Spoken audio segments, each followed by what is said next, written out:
গোল আলু ভেজে নিচ্ছি আর কোয়েল কষিয়ে নিচ্ছি। মজাদার বিরিয়ানি রান্না হবে আজ সেটার জন্য। তো প্রথমে আমি কোয়েল পাখিগুলোকে ভালো করে ধুয়ে নিচ্ছি। এখন কোয়েল পাখিগুলোকে কষিয়ে নেওয়ার প্রসেসিং চলছে। ভালো করে কষিয়ে নিচ্ছি আমি পাখিগুলোকে। একটু পানি দিয়ে দিচ্ছি যাতে করে ভালো করে কষে আসে। আর পাশে আলু ভাজা একটা একটা করে মুখে দিয়ে খেয়ে নিচ্ছি। আর যতক্ষণ আলুগুলো আমার চোখের সামনে থাকবে ততক্ষণে প্রায় শেষই হয়ে যাবে, তাই আমি এগুলোকে তুলে নিচ্ছি, আলাদা করে ঢেকে রেখে দিব। আর পাশের চুলে আমি কোয়েলগুলোকে ঢেকে দিলাম, যেটা ভালো করে হয়ে আসবে। তো একটুখানি পরে আমি আবার দেখে নিচ্ছি এটা কষে এসেছে এবং সুন্দর তেলটা উপরে উঠে এসেছে, এটা সুন্দরভাবে কষে গেছে। তো এখন আমি বিরিয়ানি রান্নার জন্য পরিমাণ মতো তেল নিয়ে নিলাম, মশলা দিয়ে দিলাম কিছু, দারচিনি, এলাচি এবং তেজপাতা, আর কিছু দিয়ে দিলাম পেঁয়াজ কুচি। পেঁয়াজগুলোকে আমি একটু ব্রাউন করে ভেজে নেব। দিয়ে দিলাম পরিমাণ মতো রসুন পেস্ট, আদা পেস্ট, স্বাদ মতো লবণ দিয়ে দিব। তো এগুলোকে ভালো করে ভেজে নিচ্ছি আমি। আর এখানে সামান্য পরিমাণ বিরিয়ানির মশলা দিয়ে নিলাম আমি, এরপর আবারও দেব। এখন চালগুলোকে ভালো করে ভেজে নিতে হবে। তো চালগুলোকে আমি 10 মিনিট আগেই ধুয়ে পানি ঝরতে দিয়েছিলাম, সেগুলো এখন এটার মধ্যে ভালো করে নেড়ে চেড়ে আমি ভেজে নেব, যাতে করে এক ফোঁটা পানিও না থাকে আর চালটা ভালো করে ভাজা হয়ে যায়। এরপর পরিমাণ মতো আমি পানি দিয়ে দিচ্ছি, আর পানিটা হতে হবে অবশ্যই গরম পানি। তো মনে হচ্ছে আমার আর একটু পানি লাগবে, তো আমি পরিমাণ মতো পানি দিয়ে নিচ্ছি যতটুকু প্রয়োজন।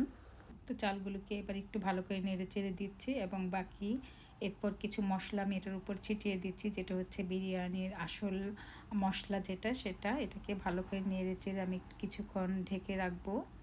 তো ঢাকনা খোলার পর দেখেন এটা কিন্তু বলক চলে আসছে, বলকের সাথে সাথে পানিটা কিন্তু অনেকটুকু শুকিয়ে গেছে, অনেকটা হয়ে আসছে। তো আবারও ঢেকে দিচ্ছি এবং ঢাকনা খোলার পর এটা দেখেন হয়েই আসছে। তো এরপর আমি রান্না করা কোয়েলগুলো এর মধ্যে ঢেলে দিচ্ছি এবং ভালো করে মিশিয়ে নেব। যতক্ষণ পর্যন্ত না এটা ভালোভাবে মিশে যায় ততক্ষণ পর্যন্ত আমি এটাকে ভালোভাবে নেড়েচেড়ে মিশিয়ে নেব। এমনভাবে ভালো করে নেড়েচেড়ে নিতে হবে মিশিয়ে, যাতে করে সবগুলো গায়ে মশলাগুলো লেগে থাকে। তো আমি ভালো করে নেড়েচেড়ে নিচ্ছি। যেহেতু এটা হয়ে আসছে এখন শুধু মিশিয়ে নিলেই হয়ে যাচ্ছে। তো আপনারাও চাইলে কিন্তু আমার মতো একদম সহজ উপায়ে কোয়েল পাখি দিয়ে বিরিয়ানি রান্না করে নিতে পারেন এইভাবে। তো এখন আমি বাকি উপকরণগুলো দিয়ে দিচ্ছি, যেগুলো বাকি ছিল আমার আগের থেকে আলু ভেজে রেখেছিলাম সেটা দিয়ে দিলাম, কাঁচামরিচও দিয়ে একটা দিয়ে দিয়েছি। তো এখন এটা পরিপূর্ণ হয়ে গেছে রান্না আমার। আর এটা হচ্ছে বাঁশপাতা শুটকি, যেটাকে ছোট ছোট টুকরো করে ভেজে নিয়েছি এবং পেঁয়াজ কাঁচামরিচ দিয়ে একটু থেতলে নিয়েছি ভর্তাটা। আর ফ্রোজেন করা ছিল গরুর মাংসের কাবাব, সেগুলো আমি আগে থেকেই বের করে রেখেছিলাম ঠান্ডা কাটার জন্য। তো সেগুলোকে আমি এখন ভেজে নিচ্ছি। আর এই কাবাবগুলো খাওয়ার আগে দিয়ে ভাজতে হয়, যেহেতু গরম গরম খেতে হবে। কাবাব ঠান্ডা হয়ে গেলে বেশি একটা ভালো লাগে না, যেহেতু গরুর মাংসের কাবাব। তো টেবিলে খাবার সাজানোর পরে কিন্তু আমি এটাকে ফ্রাই করতে আসি, যেহেতু কাবাবটা একটু গরম গরম খেতে ভালো লাগে। তো এগুলোকে আমি একটু ব্রাউন কালার করে ভেজে নিলাম।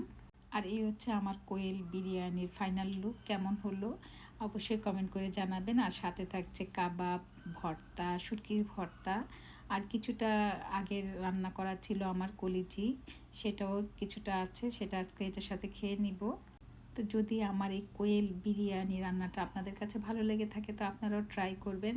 তো আমি একে একে সবগুলো প্লেটে বেড়ে নিচ্ছি আর আপনাদের সাথে শেয়ার করছি। অবশ্যই আপনারা কেমন হলো আমাকে কমেন্ট করে জানাবেন। সত্যি বলছি, এই ফার্স্ট টাইম আমি কোয়েল পাখি দিয়ে বিরিয়ানি রান্না করলাম, আর এটা যে এত মজার হবে এটা চিন্তাও করতে পারিনি আমি। তো কেমন লাগলো কমেন্ট করে জানাবেন। ভালো থাকবেন সবাই। পরবর্তী ভিডিও নিয়ে আবারও হাজির হব। আল্লাহ হাফেজ।